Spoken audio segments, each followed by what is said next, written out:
So first ಡೇಯಲ್ಲಿ ನಾನು ಅಂದ್ಕೊಂಡೆ, ಅಂದರೆ ಸಮಥಿಂಗ್ ನಂಗೆ ಚೇಂಜ್ ಬೇಕು, ನಾನು ಈ ಥರ ಇರಬಾರ್ದು, ಯಾವ ಥರ ಇರಬೇಕು ಅಂತ. ಬಟ್ ಆದರೆ ನಾನು ಡೇ ಒನ್ನಲ್ಲಿ ನನಗೆ ಅರ್ಥ ಆಗಿದೆ ಏನಂದರೆ, ಒಂದು ಟಾರ್ಗೆಟ್ ಇರಬೇಕು ಅಂತ. ಈಗ ನಾನು 180 ಡೇಸ್ ಅಂತ ಏನು ಇಟ್ಕೊಂಡಿದ್ದೀನಿ, ಆ 180 ಡೇಸಿಗೆ ಒಂದು ಟಾರ್ಗೆಟ್ ಇರಬೇಕು. ಬಟ್ ಡೇಗೆ ಎಷ್ಟು ಟಾರ್ಗೆಟ್ ಇರಬೇಕು, ವೀಕ್ಲಿ ಎಷ್ಟು ಟಾರ್ಗೆಟ್ ಇರಬೇಕು ನನಗೆ ಗೊತ್ತಾಗಂದ್ರೆ ಡೇ ಒನ್ನಲ್ಲಿ ನಾನು ಏನೂ ಮಾಡಲಿಲ್ಲ. ಜಸ್ಟ್ ನನಗಿತ್ತು ಏನೋ ಮಾಡಬೇಕು ಅಂತ, ಏನು ಮಾಡಬೇಕು ಅಂತ ಗೊತ್ತಿದ್ದಿಲ್ಲ. ಅಂದರೆ ನಾವೆಲ್ಲರೂ ನಮ್ಮ ಲೈಫಲ್ಲಿ ಅದೇ ಸುಮಾರು ಜನ ಇಲ್ಲೇ ಸಿಗಾಕೊಂಡಿರ್ತೀವಿ. ಏನಾದರೂ ಮಾಡಬೇಕು, ಏನು ಮಾಡಬೇಕು ಅದು ಗೊತ್ತಿರಲ್ಲ. ಸೊ ನನ್ನ ಫಸ್ಟ್ ಡೇ ಕಳೆದಿದ್ದು ಹೀಗೆ. ನಾನು ಈಗ ಅಂದರೆ ನನ್ನ ವೀಡಿಯೋಸ್ ಹೇಗಿರ್ತವೆ ಅಂದರೆ, ನಿನ್ನೆ ವೀಡಿಯೋಸು ಇವತ್ತು ಬೆಳಗ್ಗೆ ಬರುತ್ತೆ, ಇವತ್ತಿನ ವೀಡಿಯೋಸು ನಾಳೆ ಬೆಳಗ್ಗೆ ಬರುತ್ತೆ. ಸೊ ಫಾರ್ ರೆಫರೆನ್ಸ್ ವೀಡಿಯೋದಲ್ಲಿ ನಾನು ಡೇಟ್ ಮೆನ್ಷನ್ ಮಾಡ್ತೀನಿ. ಸೊ ಡೇ ಒನ್ ಹಂಗೆ ಕಳೀತು ನನಗೆ. ಸೊ ಡೇ ಒನ್ ನನಗೆ ಅರ್ಥ ಆಗಿದ್ದೆ ಏನಂದರೆ, ಟಾರ್ಗೆಟ್ಸ್ ಇರಬೇಕು, ಟಾರ್ಗೆಟ್ಸ್ ಆರ್ ಇಂಪಾರ್ಟೆಂಟ್, ಗೋಲ್ ಇರಬೇಕು, ಇಲ್ಲಾಂದರೆ ವೇಸ್ಟ್. ಹೇಗೆ ನಮ್ಮ ಜೀವನದಲ್ಲಿ ನಮ್ಗೆ ಯಾವುದೇ ಒಂದು ಗೋಲ್ ಇಲ್ಲ ಅಂದರೆ ಜೀವನ ವೇಸ್ಟು, ಹಾಗೆ ಆ ದಿನದಲ್ಲಿ, ಆ ವಾರದಲ್ಲಿ, ಆ ತಿಂಗಳಲ್ಲಿ, ಆ ವರ್ಷದಲ್ಲಿ ನಮಗೆ ಗೋಲ್ ಇಲ್ಲ ಅಂದರೆ ಇಟ್ಸ್ ಓಕೆ. ಆ ಗೋಲ್ ನಾವು 100% ಕಂಪ್ಲೀಟ್ ಮಾಡ್ತೀವ, 50% ಕಂಪ್ಲೀಟ್ ಮಾಡ್ತೀವ, ಅದೆಲ್ಲ ಮ್ಯಾಟ್ರು. ನಮ್ಮ ಗೋಲ್ ಏನಿತ್ತು ಸೊ ಅದು ಕಂಪ್ಲೀಟ್ ಮಾಡ್ತೀವೋ ಮಾಡೋದು, ಅದಾದಮೇಲೆ ಏನಿರಬೇಕು ಅದು ಅದಾದಮೇಲೆ ಮಾತಾಡೋಣ. ಅದು ನೆಕ್ಸ್ಟ್ ಸೆಕೆಂಡರಿ. ಅದು ಫಸ್ಟು ಏನೋ ಒಂದು ಪರ್ಪಸ್ ಬೇಕಲ್ಲ, ಏನೋ ಒಂದು ಗೋಲ್ ಬೇಕು. ಸೊ ಫಸ್ಟ್ ನನಗೆ ಅರ್ಥ ಆಗಿದ್ದು ಅದು, ಏನು ಒಂದು ಗೋಲ್ ಇರಬೇಕು ಅಂತ ನನಗೆ ಅರ್ಥ ಆಯಿತು. ಸೊ ಹಾಗಾಗಿ ನನಗೆ ಗೊತ್ತಾಗಿದ್ದು, ಸೊ ನಾನು ಇವತ್ತಿಂದ ನಿನ್ನೆ ನನಗೆ ಅದು ಗೊತ್ತಾಯಿತು. ಸೊ ಇವತ್ತಿಂದ ನನ್ನ ಗೋಲ್ಗಳು ಏನು, ನನ್ನ ಟಾರ್ಗೆಟ್ಸ್ಗಳೇನು ಸರ್. ನನ್ನ ಲೈಫಲ್ಲಿ ನಾನು ಈ ವರ್ಷ ಸುಮಾರು ಕೆಲವೊಂದು ಈ ವರ್ಷದ ಗೋಲನ್ನು ಇಟ್ಕೊಂಡಿದ್ದೀನಿ. ಈ ವರ್ಷ ನಾನು ಏನೇನು ಮಾಡಬೇಕು, ಈ ವರ್ಷದಲ್ಲಿ ನನ್ನ ಟಾರ್ಗೆಟ್ಸ್ ಏನು ಅಂತ. ಬಟ್ ಆದರೆ ಅದನ್ನು ಡೇ ವೈಸ್ ಆಗಿರ್ಬೋದು, ಮಂತ್ ವೈಸ್ ಆಗಿರ್ಬೋದು ಡಿವೈಡ್ ಮಾಡಿಲ್ಲ.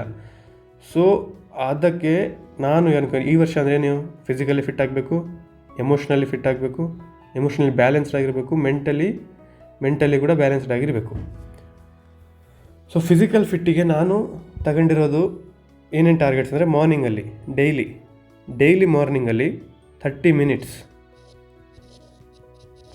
ಮಿನಿಟ್ಸ್ ವಾಕ್ ಅಥವಾ ಜಾಗ್ ಮಾಡಲೇಬೇಕು. ಡೈಲಿ 30 ಮಿನಿಟ್ಸ್, ಡೈಲಿ ಮಾರ್ನಿಂಗಲ್ಲಿ 30 ಮಿನಿಟ್ಸ್. ಅದಾದಮೇಲೆ ಒಂದು 20 to 30 minutes workout, light workout, ಅಷ್ಟೇನು ಬೇಡ, ಹೋಮ್ ವರ್ಕೌಟೇ. ನಾನು ಜಿಮ್ಗೆ ಹೋಗಲ್ಲ, ಎಲ್ಲಿಗೆ ಹೋಗಲ್ಲ, ಲೈಟ್ ವರ್ಕೌಟ್ ನನಗೆ ಅದೇ ಬೇಕು. ನಾನು ಅಂದರೆ ನನಗೆ ಫಿಸಿಕಲಿ ಫಿಟ್ ಆಗಬೇಕಂದ್ರೆ ಜಸ್ಟ್ ಬಾಡಿ ಬೆಳೆಸ್ಬಿಟ್ಟು ಬಾಡಿ ಬಿಲ್ಡರ್ ಆಗಬೇಕಂತನೂ ಇಲ್ಲ. ಓವರ್ ಆಲ್ ಪರ್ಸ್ಪೆಕ್ಟಿವಲ್ಲಿ ನನ್ನ ಲೈಫಲ್ಲಿ ನಾನು ಬೆಟರ್ ಆಗಬೇಕು. ಆಗ ಎಲ್ಲ ಕಡೆ ವರ್ಕ್ ಮಾಡಬೇಕು. ಸೊ ಒಂದ್ರ ಕಡೆನೂ ನಾನು ಫುಲ್ ಫೋಕಸ್ ಮಾಡಿ ನನ್ನ ಅದರಲ್ಲಿ ಪ್ರೋ ಆಗಬೇಕು, ಅದರಲ್ಲಿ ನಾನು ಟಾಪು ಇದರಲ್ಲಿ ಆಗಬೇಕು ಅನ್ನೋ ನನಗಿಲ್ಲ. ಸೊ ಫಸ್ಟ್ ಎಲ್ಲದರ ಮೇಲೆ ನಾನು ನನ್ನ ಲೈಫಲ್ಲಿ ಏನೇನಿದೆ ಎಲ್ಲ ಫೀಲ್ಡಲ್ಲೂ ನಾನು ಗಮನ ಹರಿಸ್ಬೇಕಂತ ಫಸ್ಟ್ ಅಂದ್ಕೊಂಡಿರೋದು. ಹಾಗಾಗಿ ಫಸ್ಟ್ ನಾನು ಫಿಸಿಕಲಿ ಫಿಟ್ ಇರಬೇಕಂತ ಅಂದ್ಕೊಂಡಿದ್ದೀನಿ. ಅದಕ್ಕಾಗಿ ನಾನು ಮಾರ್ನಿಂಗಲ್ಲಿ 1 hour ಟೈಮ್ ಹಿಡಿತೀನಿ. ಅದರಲ್ಲಿ 1/2 hour ವಾಕಿಗೆ ಹೋಗುತ್ತೆ, ಇನ್ನು 1/2 hour ವರ್ಕೌಟ್, ನಾರ್ಮಲ್ ವರ್ಕೌಟು ಹೋಗುತ್ತೆ. ಜೊತೆಗೆ 10 to 20 ಮಿನಿಟ್ಸ್ ಮೆಡಿಟೇಷನ್. ಇದು ಮೆಂಟಲ್ ಸ್ಟೆಬಿಲಿಟಿಗೆ ಮೆಡಿಟೇಷನ್. 10 to 20 ಮಿನಿಟ್ಸ್ ಮೆಡಿಟೇಷನ್ ಇಷ್ಟಾಯಿತು ಮಾರ್ನಿಂಗಲ್ಲಿ ಫಿಸಿಕಲ್ ಫಿಟ್ನೆಸ್ಸಿಗೆ ಸಂಬಂಧಪಟ್ಟಂಗೆ. ಈವ್ನಿಂಗಲ್ಲಿ ಏನಿರುತ್ತೆ ಅದಕ್ಕೆ ಸಂಬಂಧಪಟ್ಟ ಈವ್ನಿಂಗಲ್ಲಿ ಮತ್ತೆ 30 ಮಿನಿಟ್ಸ್ ವಾಕ್ ಅಷ್ಟೇ. ಅದಕ್ಕೆ ನಾನು ಯಾಕೆ ಜಾಸ್ತಿ ಅಂದರೆ ವೆಯ್ಟ್ ಲಿಫ್ಟಿಂಗು ಅದು ಇದು ಯಾಕೆ ಚೂಸ್ ಮಾಡ್ತಾ ಇಲ್ಲ ಅಂದರೆ, ನನ್ನ ಮೈಂಡ್ಸಿಗೆ ನನಗೆ ಅನ್ಸೋದೇನೆಂದರೆ, ಆ ವೆಯ್ಟ್ ಲಿಫ್ಟಿಂಗು, ಆ ಜಿಮ್ಮು ಅದಕ್ಕಿಂತ ಎಲ್ಲ ಬೆಸ್ಟು ನಮ್ಮ ಜೊತೆಗೆ ನಾವು ಟೈಮ್ ಕಳೆಯೋದು. ಲೈಕ್ ಸಿಂಪಲ್ ವರ್ಕೌಟ್, ವಾಕು ನಮ್ಮನ್ನು ಸುಮಾರು ಚೇಂಜ್ ಮಾಡುತ್ತೆ ಅಂತ ನಾನು ನಂಬ್ತೀನಿ.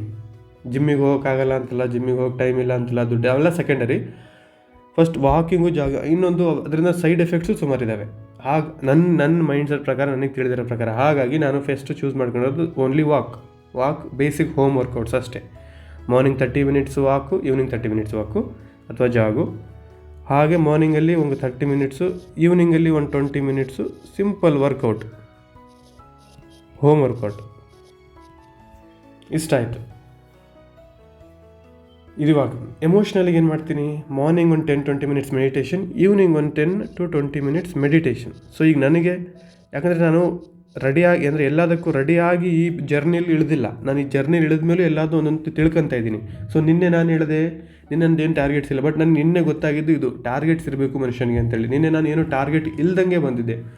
ಸೊ ನಾನು ಈಗ ಹೇಳ್ತಾ ಇರೋದೇ ಅಂದರೆ ನಾನು ಯಾವುದೇ ಒಂದು ಪ್ರೀ ಮೈಂಡ್ ಸೆಟ್ ಇಟ್ಕೊಂಬಂದಿಲ್ಲ. ಜಸ್ಟು ಈ ಥರ ನಿನ್ನೆ ಅನಿಸಿತು, ಈ ಥರ ಸ್ಟಾರ್ಟ್ ಮಾಡಬೇಕು ಅಂತ ಈ ಥರ ಸ್ಟಾರ್ಟ್ ಮಾಡಿದ್ದೀನಿ. ಈ ಜರ್ನಿಲಿ ನಾನು ಏನೇನು ತಿಳ್ಕೊತೀನಿ, ಏನೇನು ಮಾಡ್ತೀನಿ ಅದೆಲ್ಲ ಡೇ ಬೈ ಡೇ ಇಂಪ್ರೂವ್ಮೆಂಟ್ ಆಗ್ತಾ ಹೋಗುತ್ತೆ. ಸೊ ಇಷ್ಟ ಆಯಿತು. ಸೊ ಅದಾದಮೇಲೆ ಉಳಿದಿದ್ದ ಟೈಮ್ನ ನಾನು ಸ್ಟಡೀಸಿಗೆ ಇಡ್ತೀನಿ. ಅಂದರೆ ನಾನು ಏನೋ ಒಂದು ಎಕ್ಸಾಮಿಗೆ ಓದ್ತಾ ಇದ್ದೀನಿ, ಸೊ ಅದಕ್ಕೆ ಇಡ್ತೀನಿ. ಸೊ ನನಗೆ ಒಂದು ಸೈಡಲ್ಲಿ ಏನು ಅನಿಸ್ತಾ ಇದೆ, ನಾನು ಈ ಟೈಮಲ್ಲಿ ಅಂದರೆ ನನ್ನ ಎಕ್ಸಾಮ್ಸ್ಗೆ ನನ್ನ ಎಕ್ಸಾಮ್ಗೆ ಎಫೆಕ್ಟ್ ಆಗ್ಬೋದಲ್ಲ, ಇದೆಲ್ಲ ಟೈಮ್ ಎಕ್ಸಾಮಿಗೆ ಕೊಟ್ಟಿದ್ರೆ ನಾನು ಚೆನ್ನಾಗಿ ಮಾಡ್ಬೋದಿತ್ತಲ್ಲ. ಬಟ್ ಓಕೆ, ಯಾಕಂದರೆ ನಾನು ಇದೇ ಥರ ಇದೊಂದು ನನಗೇನು ಅನಿಸುತ್ತೆ, ಇದೊಂದು ಎಕ್ಸೆಪ್ಷನ್ ಅಂತ ಅನಿಸುತ್ತೆ. ಅಂದರೆ ನಾವು ಈ ಥರ ಸುಮ್ಮನೆ ಎಕ್ಸೆಪ್ಷನ್ ಇಟ್ಕೊಂಡು ನಾನು ಅದಾಗುತ್ತೆ ಇದಾಗುತ್ತೆ ಅಂತ ಅದು ಸೊ ನಾವು ಇದನ್ನು ಮುಂದೂಡ್ತಾನೆ ಇರ್ತೀವಿ. ಲೈಫಲ್ಲಿ ಏನೋ ಒಂದು ಮಾಡ್ಬೇಕು ಅಂದ್ಕೊಂಡಿರ್ತೀವಲ್ಲ, ಅದನ್ನ ಯಾವುದೋ ಒಂದು ರೀಸನ್ ಹೇಳ್ಕೊಂಡು ಮುಂದೂಡ್ತಾನೆ ಇರ್ತೀವಿ, ಏನೋ ಒಂದು ರೀಸನ್ ಹೇಳ್ಕೊಂಡು. ಸೊ ನನಗೆ ಅದು ಅನಿಸಿತ್ತು. ಹಾಗಾಗಿ ಸೊ ಏನೇನೋ ಮಾತಾಡ್ತಾ ಇದ್ದೀನಿ, ಎಷ್ಟು ಅರ್ಥ ಆಗುತ್ತೋ ಅಷ್ಟು. ಬಟ್ ಇದು ನಾನು ಅಂದ್ಕೊಂಡಿರೋದು ಗೋಲ್ಸ್. ಸೊ ಇದರಲ್ಲಿ ನಾನು ಇವತ್ತು ಬೆಳಗ್ಗೆ ವಾಕಿಂಗ್ ಹೋಗಿದ್ದೆ, ಬೆಳಗ್ಗೆ ವರ್ಕೌಟು ಆಯಿತು, 10 to 20 minutes ಮೆಡಿಟೇಷನ್ ಕೂಡ ಆಯಿತು, ಹಾಗೆ ಸ್ಟಡೀಸು. ನೆಕ್ಸ್ಟ್ ವಿಡಿಯೋದಲ್ಲಿ ನಾಳೆ ವಿಡಿಯೋದಲ್ಲಿ ನಾನು ಏನು ಸ್ಟಡಿ ಮಾಡ್ತಾಯಿದ್ದೀನಿ, ಯಾವುದ್ರ ಬಗ್ಗೆ ಸ್ಟಡಿ ಮಾಡ್ತಾಯಿದ್ದೀನಿ, ಯಾವ ಎಕ್ಸಾಮಿಗೆ ರೆಡಿ ಆಗ್ತಾಯಿದ್ದೀನಿ, ಆ ಎಕ್ಸಾಮಲ್ಲಿ ನಾನು ಎಷ್ಟು ಪ್ರಿಪೇರ್ ಆಗಿದ್ದೀನಿ, ಯಾವ ರೇಂಜಲ್ಲಿದ್ದೀನಿ, ಯಾವ ಲೆವೆಲಲ್ಲಿದ್ದೀನಿ ಅಂತ ಎಲ್ಲ ಹೇಳ್ತೀನಿ. ಸೊ ಇವತ್ತಿಗೆ ಇಷ್ಟು ಸಾಕು. ಇನ್ನೂ ಏನೋ ಹೇಳಬೇಕು ಅಂದ್ಕೊಂಡೆ. ದಟ್ಸ್ ಇಷ್ಟೇ. ಸೊ ಇಷ್ಟು ಗೋಲ್ ಇಟ್ಕೊಂಡಿದ್ದೀನಿ. ಮಾರ್ನಿಂಗ್ 30 minutes ವಾಕು ಮತ್ತೆ ಹೇಳಿದೇನು. ಓಕೆ.